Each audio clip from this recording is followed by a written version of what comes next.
ஒவ்வொரு வீட்லயும் உள்ள பிள்ளைகளுக்கு வேலை கொடுத்தாலே அதுங்க சம்பாரிச்சுக்கும். ஒரு ஒரு அம்மா இருந்தப்ப செஞ்சது இன்னைக்கு பாத்தீங்கன்னாக்கா தமிழ்நாட்டுல 41% பெண்கள் படிச்சு உருவாக்கிட்டோம். அதுங்க போய் நல்லபடியா சம்பாதிக்குது, அது வேற. ஆனா வீட்டுல இருக்கிற பெண்களுக்கும் நம்ம ஒரு வழிய பண்ணிடணும். அதுதான் எனக்கு இப்ப ரொம்ப அவசியமா இருக்கு. இதுக்கு வழிய சொல்ல காணும். நீங்க 2 பேரும் என்ன சொல்றீங்க? நான் 10,000 ரூபாய் கொடுப்பேன். இது என்ன ஏலமா போடுறீங்க? ஏதுப்பா உங்களுக்கு உங்களுக்கு வரவு எப்படி வரப்போகுது அரசாங்கத்துக்கு? சொல்லுங்க. அத சொன்னீங்கன்னா இத வச்சு சொன்னீங்கன்னா நானும் சொல்லுவேன்ல. அத சொல்ல முடியல உங்களுக்கு எல்லாத்துலயும் ஏத்துறதுக்கு. இப்ப இத சொன்னாங்கன்னா உங்கள்கிட்ட மாசம் ஒரு 10,000 ரூபாய் வாங்கறதுக்கு தான். அது அரிசி கொடுக்க மாட்டாங்க, ஒண்ணுத்தையும் நிறுத்துவாங்க. அதுக்கப்புறம் என்னன்னா திருப்பி அடுத்த தேர்தலுக்கு தான் நம்ம சந்திக்க போறோம் அப்படின்னு அவங்க நினைப்பாங்க. அதனால என்னன்னா ஏமாத்தி எப்படியாவது வாங்கிடலாம், ஓட்டுகளை வாங்கிடலாம் அப்படின்னு நினைக்கிறாங்க. அதுல வேற இன்னும் கேளுங்க, இந்த மாதிரி சொல்லிட்டு போறப்போ நம்ம என்னன்னு சொல்றது இவங்கள?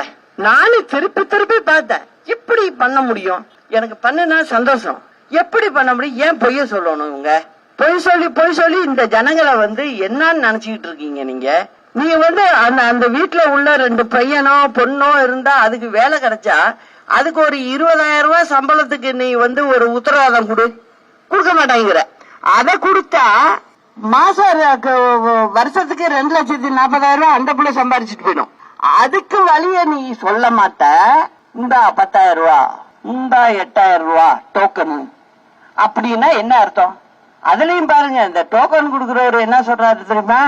வருமான வரி கட்டுறவங்களா இருந்தா கிடையாது, அத மெதுவா சொல்றாரு, எல்லாருக்கும் சொல்லல. அதுல ஒரு சூட்சமம்.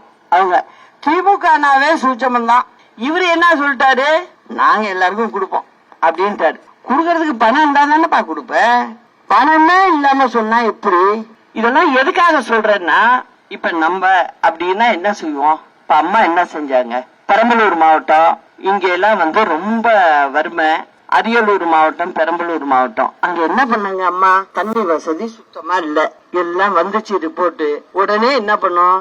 வீட்டுக்கு வீடு. நீங்க இப்ப போய் பாத்தீங்கன்னா தெரியும், எல்லா பெண்கள் கையிலயும் காசு இருக்கிற மாதிரி பண்ணோம். இது கோழி பண்ண. வீட்டுக்கு வீடு லோனு கொடுத்து, சப்சிடி கொடுத்து, கவர்மெண்ட் கொஞ்சம் பணம் கட்டி அத வச்சதை எல்லாம் நல்லபடியா இருக்குங்க. அந்த மாதிரி அந்தந்த ஊருக்கு தகுந்ததை என்ன செய்யலாம் அப்படிங்கறது யோசனை பண்ணி செஞ்ச மாதிரி இல்ல இந்த தேர்தல் அறிக்கை. வீணா ஏமாத்த அறிக்கைதான் அது. அதை நான் புரிய வச்சாகணும் உங்களுக்கு.